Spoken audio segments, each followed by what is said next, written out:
Assalamualaikum warahmatullahi wabarakatuh. Mohon izin kepada Bapak Ahmad Amiruddin selaku dosen pengampu mata kuliah Manajemen Pengukuran Kinerja Sektor Publik kelas B semester genap tahun 2025. Mohon izin untuk saya mempresentasikan PowerPoint yang telah saya buat mengenai penerapan ilmu perilaku pada manajemen kinerja.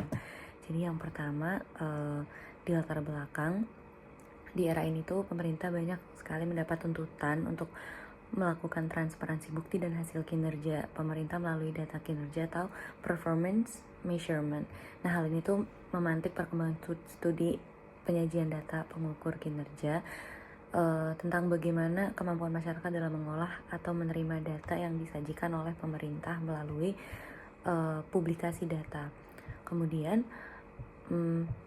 definisi sederhana dari ilmu perilaku sendiri. Ilmu perilaku merupakan studi yang mempelajari cara seseorang berpikir atau mengambil suatu tindakan dan dampak yang timbul dari pemikiran serta tindakan individu tersebut.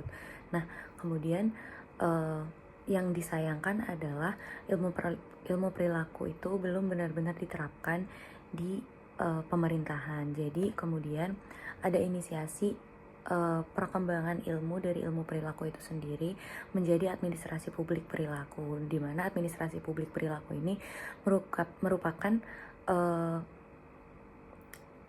cabang dari ilmu perilaku yang menggunakan organisasi pemerintah sebagai lokus penerapan dari ilmu perilaku itu sendiri. Jadi administrasi publik perilaku mengkaji bagaimana internal pemerintahan bekerja sebagai organisasi publik. Nah, apa kata penelitian dan buku terkait hal ini? Terdapat beberapa buku dan penelitian yang mengkaji bagaimana individu itu belajar dengan berbasis pada sebuah tujuan, di mana pembahasan itu berfokus meneliti proses kognitif individu dalam menggunakan informasi kinerja publik yang oleh James dan kawan-kawan pada tahun 2020 dicirikan sebagai kinerja publik perilaku. Nah, penelitian tersebut mempelajari bagaimana cara akal seseorang individu memproses data hasil kinerja yang disajikan oleh sektor publik. Kemudian berlanjut pada wawasan tentang bagaimana individu memproses sajian data kinerja. Nah, yang pertama adalah literasi numerik. Dalam literasi numerik ini, masyarakat cenderung lebih menyukai informasi penilaian kinerja sektor itu berupa publikasi, narasi, atau anekdot daripada penyajian data yang melibatkan atau menyajikan banyak angka, terlalu banyak angka, karena tidak semua dari kalangan masyarakat itu bisa menerima atau memproses data numerik dengan baik. Terus kemudian ada kekuatan perbandingan. Jadi penyajian data itu disertakan dengan perbandingan atau comparing supaya lebih mudah dipahami.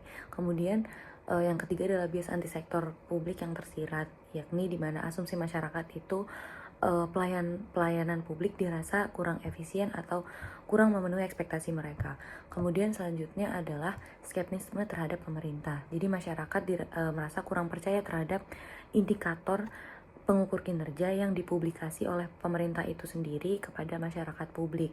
Kemudian pemikiran termotivasi di mana terdapat pengaruh cara masyarakat memahami data, di mana pengaruh tersebut itu muncul oleh keyakinan pribadi atau pengaruh politik.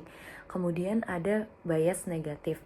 Jadi bias negatif ini di mana warga negara atau manajer dan stakeholder pembuat kebijakan itu lebih responsif terhadap angka yang menunjukkan kinerja yang buruk daripada kinerja yang baik. Jadi memang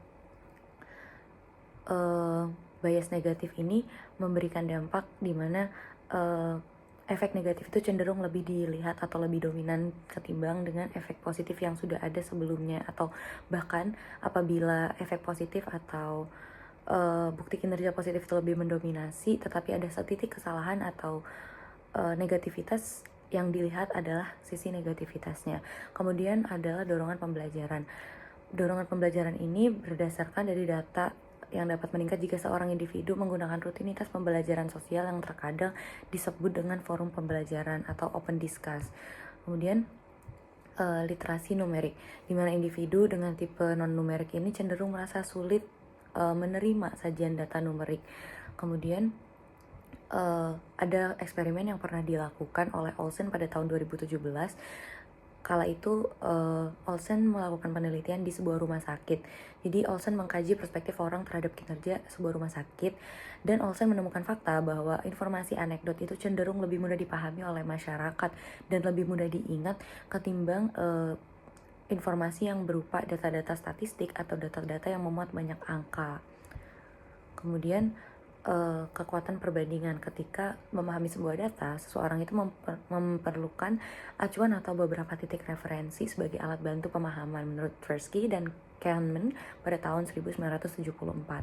Kemudian bias anti-sektor publik, individu itu selalu memberi penilaian yang terkesan lebih negatif atau berbentuk kritik terhadap organisasi apabila organisasi tersebut berlabel publik atau berorientasi pada publik ketimbang swasta, meskipun kinerja mereka itu terbilang sepadan.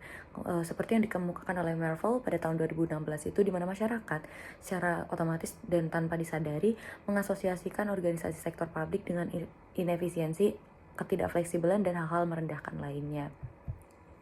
Kemudian skeptisme terhadap data pemerintah. Masyarakat itu menilai bahwasanya suatu laporan data kinerja pemerintah sendiri kurang dapat dipercaya, maka kredibilitas publikasi laporan data kinerja tersebut akan dirasa lebih kredibel apabila yang melaporkan adalah lembaga independen sebagai sumber-sumber yang mewartakan berita atau jurnalis yang tidak terafiliasi dengan internal lembaga pemerintah yang berkenaan dengan kinerja tersebut. Kemudian selanjutnya adalah pemikiran termotivasi, di mana penalaran yang dimotivasi merupakan bentuk spesifik dari bias konfirmasi, di mana individu itu memilih agar memproses informasi sesuai dengan keyakinan yang sudah ada sebelumnya. Yang paling sering adalah keyakinan ideologis partisan yang menurut Lodge dan Tabor pada tahun 2013.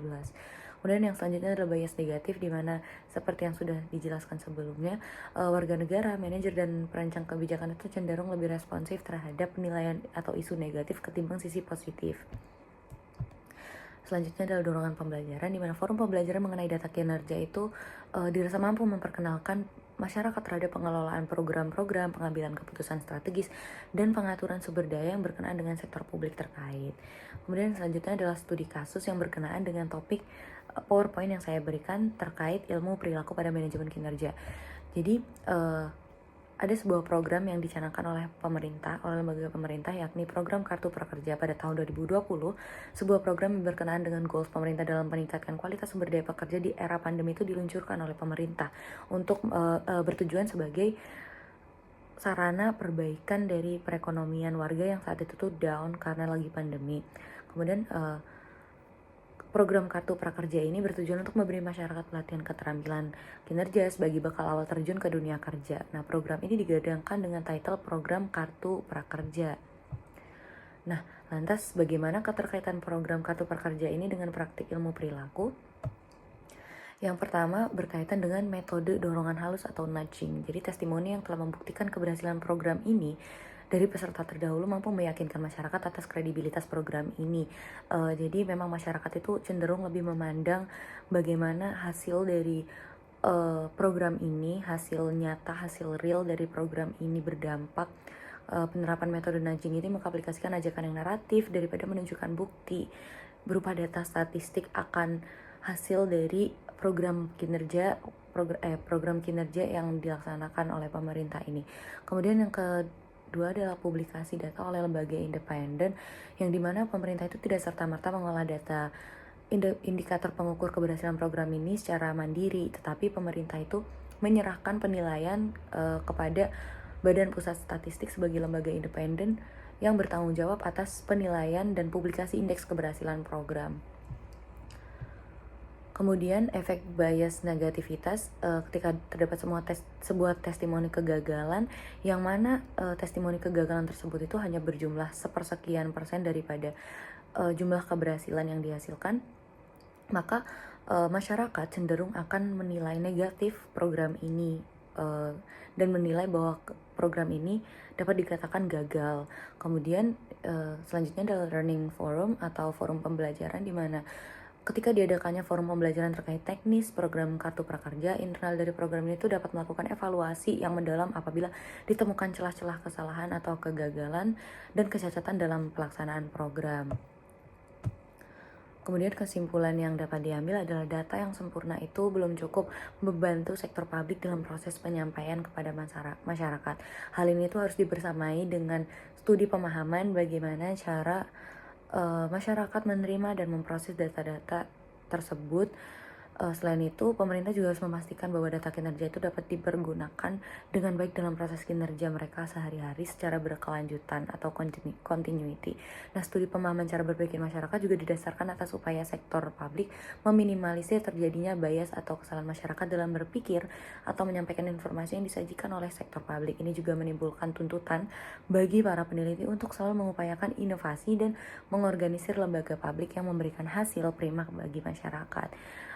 Sekian presentasi yang dapat saya sampaikan, kurang lebihnya mohon maaf apabila terdapat banyak kekurangan dikarenakan kondisi saya sedang kurang fit. Apabila masih terdapat kesalahan penyampaian, mohon perbaikannya, atau barangkali dari Bapak ada hal yang perlu disampaikan kepada saya sangat amat terbuka terhadap kritik atau saran dan masukan yang perlu disampaikan.